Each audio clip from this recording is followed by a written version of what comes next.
parlamentario. Senador Vergara, ahora sí.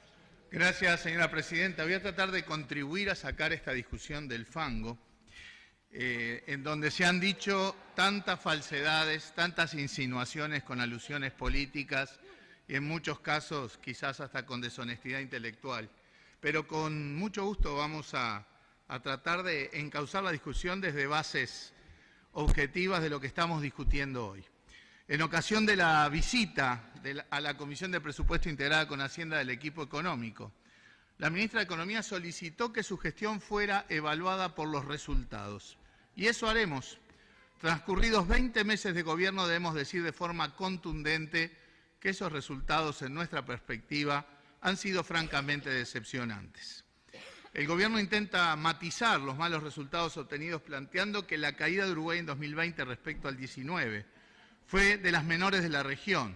Sin embargo, esta comparación no es la adecuada, ya que durante 2020 hay meses con y sin pandemia y porque los países partían de situaciones previas muy diferentes. Lo correcto desde el punto de vista técnico es tomar el dato del PIB del último trimestre disponible, en este caso el segundo trimestre de 2021, y compararlo con el trimestre previo al surgimiento de la pandemia, esto es, el último trimestre de 2019. Si hacemos esto, vemos que la economía uruguaya todavía se ubica 2.8% por debajo del nivel previo de la pandemia, y este comportamiento sitúa a Uruguay entre los países de peor desempeño económico de la región durante la pandemia, junto con Argentina, pero muy por debajo de Chile, de Paraguay, de Brasil, países que ya recuperaron los niveles de actividad prepandemia. Parece caer por tierra la idea de que no se podían tomar más medidas sanitarias para evitar contagios y muertes, porque afectarían negativamente la economía. Resulta que otros países que tomaron más medidas se han recuperado con más potencia que nuestro país. Esta pobre recuperación de la economía uruguaya ha estado muy por debajo de lo previsto por el gobierno en ocasión de la discusión presupuestal, cuando el equipo económico nos hablaba de una rápida recuperación en forma de V corta, sin mayores efectos sobre el aparato productivo, el empleo o el tejido social. Este pobre comportamiento que describimos se acentuó desde mediados del año pasado. En efecto, en los últimos 3 trimestres, entre el tercero de 2020 y el segundo de 2021, la economía uruguaya creció tan solo 2.1%. En ese mismo periodo, Brasil creció 4,3%, Argentina y Paraguay 5,9% y Chile 11,2%. Las razones de este desempeño decepcionante hay que buscarlas en la orientación de la política económica llevada adelante por este gobierno. Esta conducción no ha logrado traducir los buenos resultados sanitarios de 2020 y el conjunto de fortalezas políticas, sociales, económicas y financieras heredadas, algunas de ellas construidas desde larga data, como la estabilidad institucional, en un menor impacto del shock y una recuperación económica con mayor dinamismo. La amortiguación del golpe producto de la pandemia y la recuperación actual se cimentaron en buena medida en proyectos que el gobierno heredó de la administración anterior. La construcción de UPM2, del ferrocarril central, que en su momento fueron ejes centrales de crítica para la entonces oposición, hoy le inyectan hierro a una economía anémica, con una conducción sin ideas y una apelación a la reducción del gasto y de los salarios, como inútil y perimido mecanismo para incentivar la oferta. Una vez más se demuestra que el fundamentalismo doctrinario es un mal consejero. Por suerte para el país, estamos viviendo una coyuntura externa muy favorable para los principales bienes de exportación, no así para los servicios turísticos, claro está. En otras épocas, a fenómenos similares se les llamaba viento de cola y se les adjudicaba el poder de por sí solo hacer que el país creciera a tasas superiores al 4%, muy por encima de las tasas de crecimiento históricas del país. Ni tan pelado ni con 2 pelucas, ni todo el crecimiento económico en su momento se basaba en un contexto internacional favorable, ni podemos dejar de destacar hoy a nivel de bienes el rol que están jugando los precios internacionales en la reactivación. Pero tanto ayer como hoy, la política económica juega un papel central en la explicación del desempeño económico. Ayer lo potenció. Hoy, lamentablemente, desaprovecha las posibilidades de apuntalar el crecimiento y atender los problemas sociales que la crisis está dejando. Sin políticas públicas que acompañen, con pautas salariales que deprimen los ingresos de los trabajadores, este viento de cola actual no derrama sobre las grandes mayorías. De esta manera, la recuperación no llega a todos, sino que por el contrario se traduce en una sociedad más desigual con todos los problemas sociales y económicos que ello conlleva. La equidad no parece ser un objetivo central que persigue el gobierno, lo que marca otra profunda diferencia con las administraciones anteriores que mostraron que era posible transitar una senda de crecimiento sostenido con equidad. Esto se tradujo en menor pobreza y desigualdad y en el mayor crecimiento de la clase media desde que se llevan registros. Está de moda recordar que en 2019 la pobreza pasó de 8,1 a 8,8 y se soslaya que en los 15 años anteriores se bajó de casi el 40% a 8,8. Asimismo, preocupa que la política económica se haya construido sobre bases endebles en tanto no hay un marco macroeconómico coherente y consistente entre sí. Un claro ejemplo es la disociación entre el resultado fiscal y el crecimiento económico. La caída de la economía fue 2,4 puntos porcentuales mayor a la prevista por el gobierno, de los cuales solo 0,8 se explican por el cambio de base del PIB con la nueva metodología del Banco Central. Sin embargo, a pesar de este significativo peor desempeño económico respecto a lo previsto, las proyecciones fiscales de 2020 se sobrecumplieron, como si se tratase de variables independientes entre sí, o peor aún, que estuvieran negativamente relacionadas, cuestión que todos sabemos que no es así. La respuesta a esta inconsistencia hay que encontrarla en errores cometidos por el equipo económico al momento de armar las proyecciones macroeconómicas que deberían dar sustento a la política fiscal. Otra perla en el collar de inconsistencias la encontramos en la previsión de crecimiento para todo el periodo de gobierno, que de un año a otro, del presupuesto a esta rendición de cuentas, se recortó de 11,7% a 6,6%. El año pasado, para justificar el 11,7%, el equipo económico se apoyaba en la estimación de crecimiento potencial de la economía, estimado por el Ministerio de Economía y Finanzas, de 2,3 anual. Ahora se justifica la baja en la previsión de crecimiento a casi la mitad. Este mismo equipo económico nos dice que ello no responde a que los resultados obtenidos hayan sido peores a lo previsto, sino que carga las tintas sobre la nueva metodología de medición del PIB aplicada recientemente por el Banco Central del Uruguay. Esto es realmente sorprendente, señor presidente, en este caso, en ejercicio.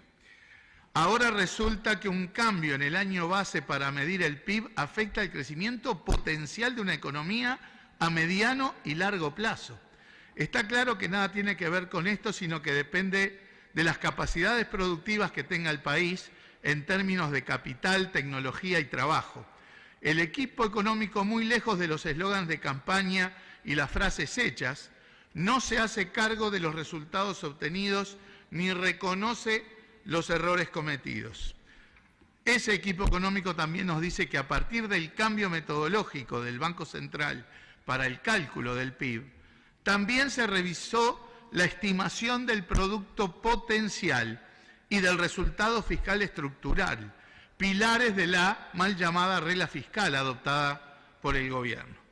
Los resultados presentados muestran nuevamente los problemas de consistencia en la programación macroeconómica, además de dejar en evidencia la absoluta falta de transparencia con la que el equipo económico se ha movido en este tema. Resulta que como consecuencia del cambio metodológico, al tener un PIB más alto, todos los valores expresados como porcentajes del PIB se redujeron, todos excepto el resultado fiscal estructural de 2019, que se mantuvo en 4,6 del PIB. Sin duda, curioso. Esta decisión implica que ahora el resultado estructural de 2019, que estiman es casi 240 millones de dólares mayor al estimado en el presupuesto, un año atrás y referido a lo sucedido en 2019, o sea, en 2021 se resolvió un aumento del déficit estructural de 0,4 del PIB con fecha valor 2019. La contracara de esto es que ahora parecería que la economía uruguaya no estaba tan mal como se proclamaba a los cuatro vientos durante la campaña electoral. Y también durante el año de este gobierno. En efecto, con el cambio metodológico del PIB, el equipo económico también modificó la estimación de la brecha de producto, esto es la distancia que existe entre el crecimiento potencial de largo plazo y el observado. Y resulta que pasamos de tener una brecha negativa de 2,7, según lo estimado el año pasado, en el presupuesto, a tener ahora una brecha positiva de 0,6%. O sea que parece que el 2019 el crecimiento de la economía estaba por encima de su crecimiento potencial. Será parte de esa herencia que el producto estaba por encima del producto potencial. A pesar de todas las críticas que se formularon durante la campaña electoral respecto a la situación económica del país, resulta que ahora el equipo económico nos dice que en 2019 la economía uruguaya se encontraba, reitero, por encima de su nivel potencial. Echa por tierra su propio argumento de que heredaron una economía en crisis. Y a confesión de parte, realizaron un ajuste retroactivo en sus estimaciones de 2019 de 3,3 puntos del producto sin decir ni agua va. No presentaron la más mínima justificación de un cambio respecto a cifras correspondientes a 2 años atrás, que tiene consecuencias relevantes para la determinación del resultado estructural.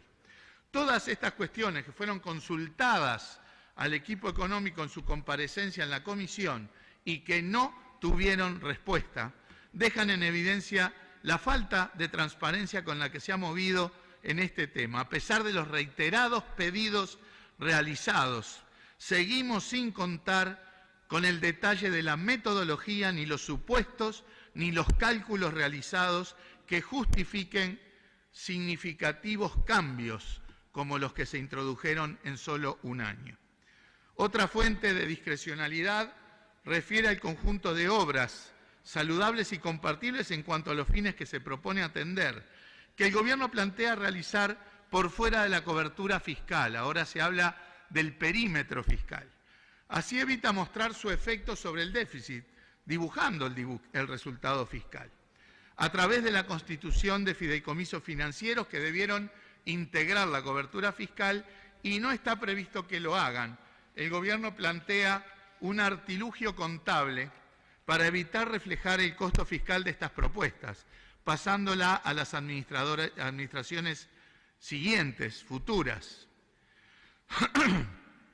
Compartimos la necesidad de volcar más recursos a las políticas que mejoren la situación de vivienda de la población y en particular la regularización de asentamientos. Claro que vamos a votar recursos. Es más, propusimos un aditivo en la comisión en donde se le asignaban directamente los recursos a las políticas de regularización de asentamientos. Y ese aditivo fue votado en contra por la coalición de gobierno. Es un objetivo fundamental que acompañamos. Durante los gobiernos frente amplistas se avanzó en la regularización de 100 asentamientos. Antes se había regularizado 0 y después se han regularizado 0. Acá hay que decir que somos conscientes de que esto ha sido insuficiente y que la situación requiere más esfuerzos. Por eso, reitero, planteamos que se vuelquen los recursos necesarios de manera directa al programa de asentamiento, financiándose con recursos que ya están en la rendición de cuentas y que se reservan para reforzar rubros en los diversos incisos. Tomar 20 millones de dólares anuales de esa partida que supera los 400 millones parece ser una decisión correcta si realmente le damos prioridad a este tema. El gobierno no acompañó esta propuesta y en cambio fue por el camino de crear un fideicomiso financiero que, reitero, no registra el gasto fiscal cuando se realiza ni se incluye en los registros de deuda pública, metiendo en el medio los recursos del Instituto Nacional de Colonización y recursos que maneja el MIDES relativos a las pensiones a la vejez. ¿Qué necesidad de hacer este dibujo? ¿Qué necesidad de meter ruido e incertidumbre en las políticas de colonización y de seguridad social? Porque no es cierto lo que se dijo acá, que se garantizan los recursos para colonización. Si así fuera, esperamos que modifiquen el artículo que dice que el Poder Ejecutivo va a volcar hasta los 15 millones de dólares. No dice que va a volcar los 15 millones de dólares. Así que no es cierto lo que se ha repetido aquí de que el gobierno le garantiza a colonización los recursos. Esto va a estar en manos de las decisiones del Poder Ejecutivo, del Ministerio de Economía, de la Oficina de Planeamiento, no del Instituto de Colonización. Es falso que los recursos estén garantizados. ¿Por qué no destinar directamente los recursos como lo propone el Frente Amplio? Es cierto que ha habido múltiples fideicomisos financieros en los gobiernos anteriores, pero eran fideicomisos financieros que se respaldaban con recursos de los propios organismos, con partidas de los propios organismos. Acá se hace un dibujo para hacer un fideicomiso financiero para la política de asentamientos, pero los recursos que se vuelcan para respaldar el fideicomiso no son asignados al Ministerio de Vivienda, sino que son los recursos del Instituto de Colonización y de Pensiones a la Vejez que administra el MIDES. Un dibujo, les guste o no les guste. Reitero, acá hay ruido y hay incertidumbre en las políticas de colonización porque es falso que se garanticen los recursos para las políticas de colonización.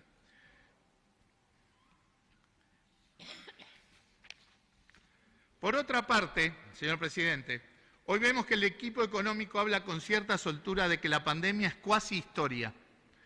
Lamentablemente esta pandemia y las decisiones adoptadas por el gobierno en materia económica y social hacen que esto pueda ser así para algunos pocos, pero definitivamente no es así para la inmensa mayoría de la población, que sigue al margen de la recuperación en curso. Para esto, si queremos basar nuestro análisis en datos objetivos y no solo en retórica, en momentos donde la construcción del relato está tan jerarquizada, basta ver cómo se ha comportado la recaudación de la DGI durante los primeros 8 meses del año. Estas cifras hay que compararlas con el mismo periodo de 2019, dejando de lado el 2020, que fue un año distorsionado por la pandemia.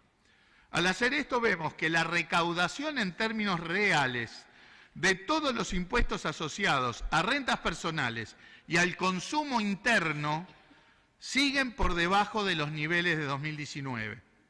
IRPF del trabajo, menos 7,6%, IVA interno, menos 1,4%, IMES y combustibles, menos 9,8%, tabaco y cigarrillos, menos 9,6%, bebidas, menos 11%.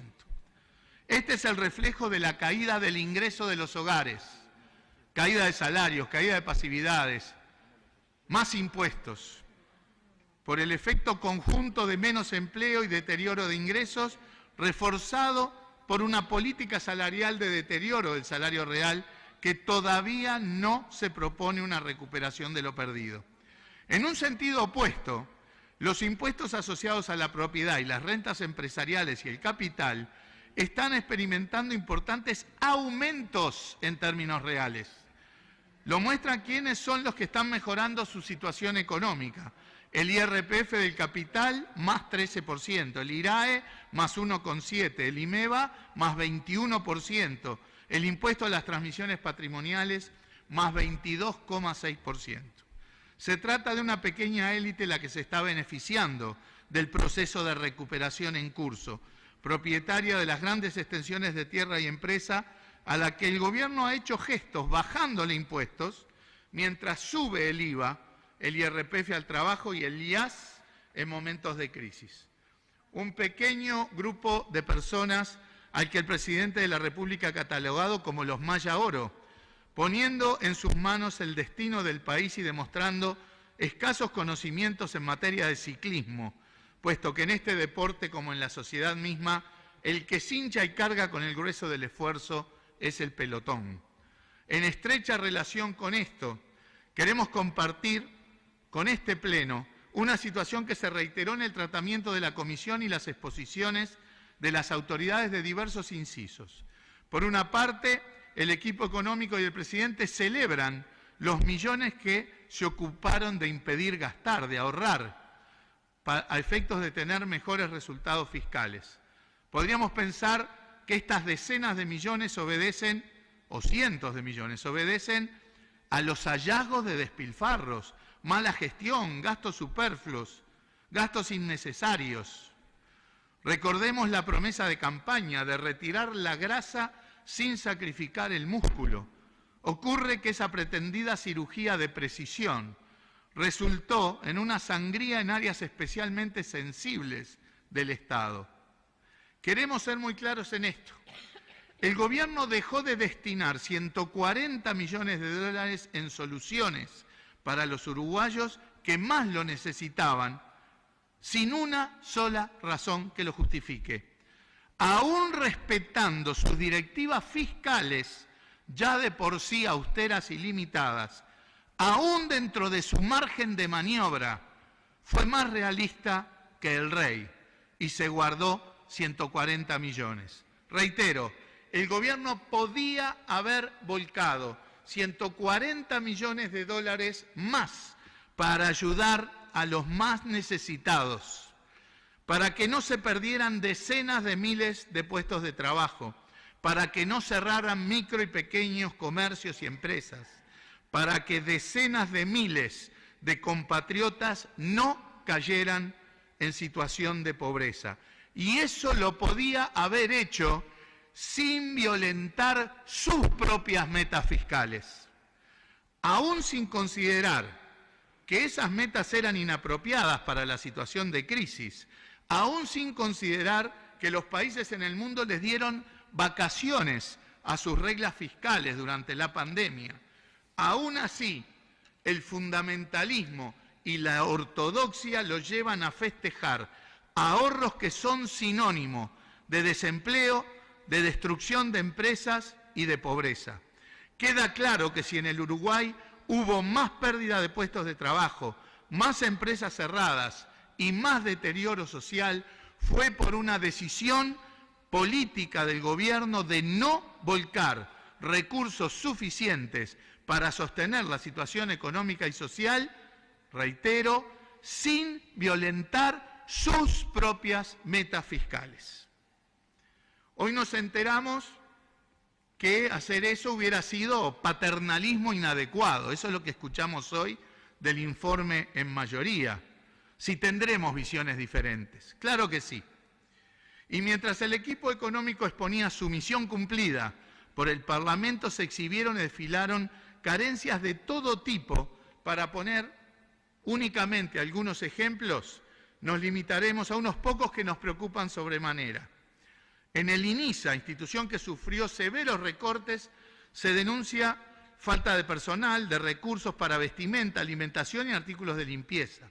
El caso de la ANEP es por todos conocido, habida cuenta que generó malestar que se recogieran las carencias confirmadas en la Cámara de Representantes.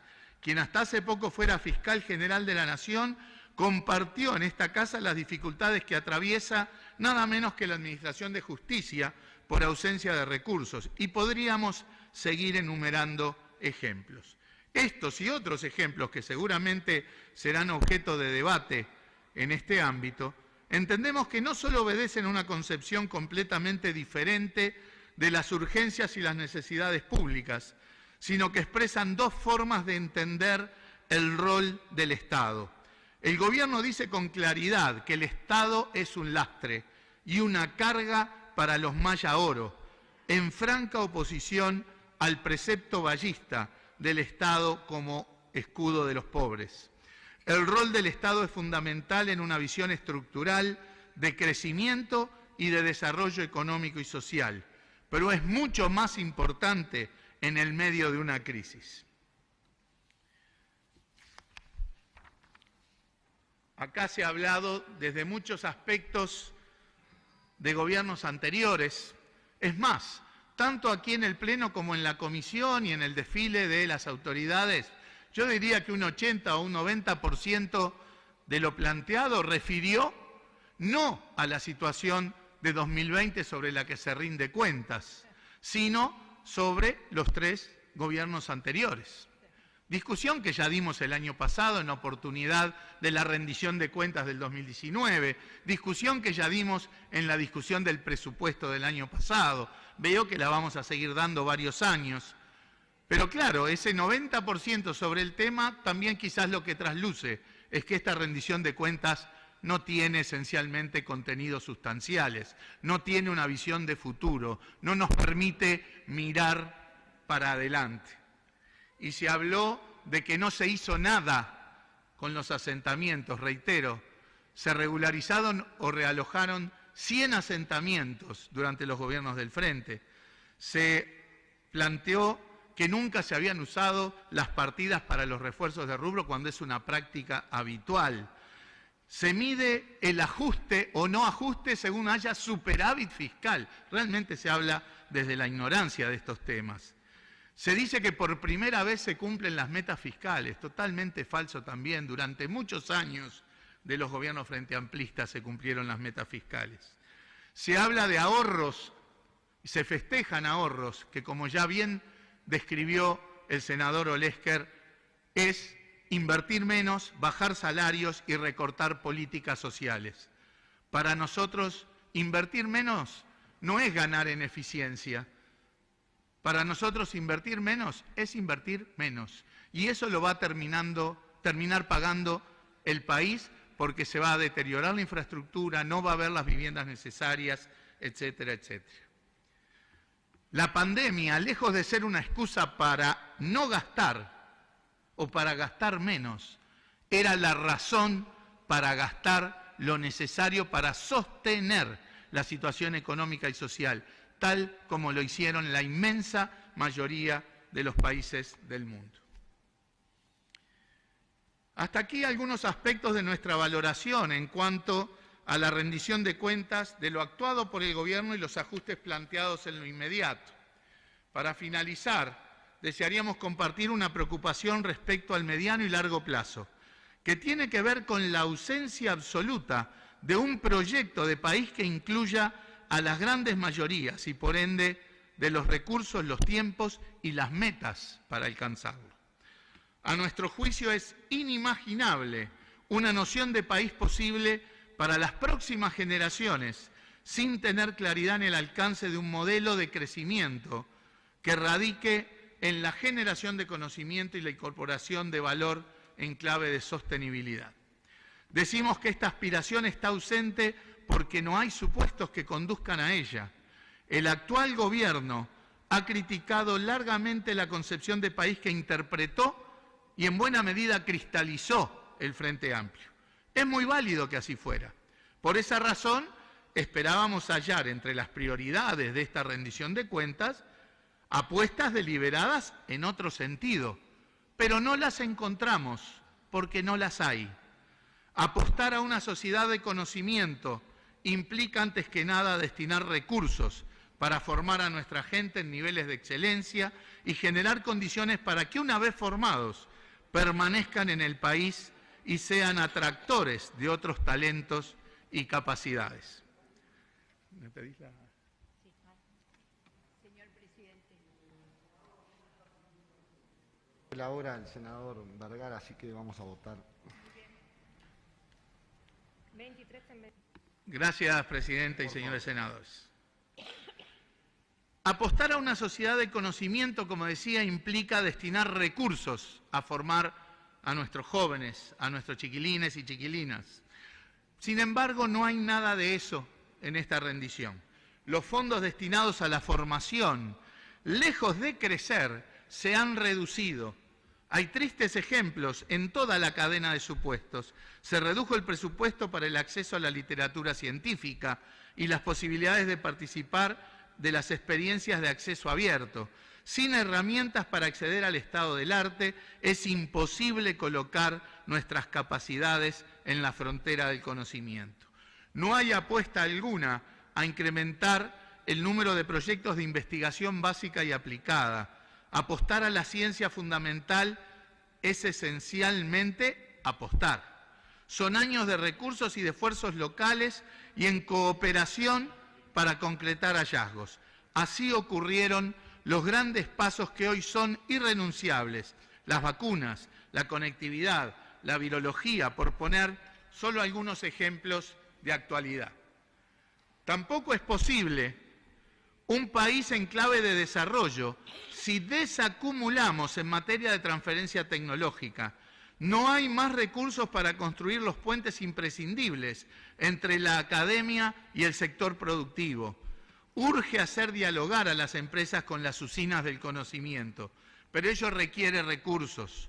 Un proyecto innovador es dinero porque el país comparte con las empresas el riesgo de innovar justamente para que los frutos derramen en puestos de trabajo, en avance productivo, en devolución en impuestos y en divisas. Lamentablemente nada de eso hay en el proyecto que hoy estamos considerando. En resumen, señor presidente, sobran las razones que nos impiden acompañar este proyecto. Hemos asistido a un análisis de la rendición de cuentas con resultados insuficientes y poco prometedores.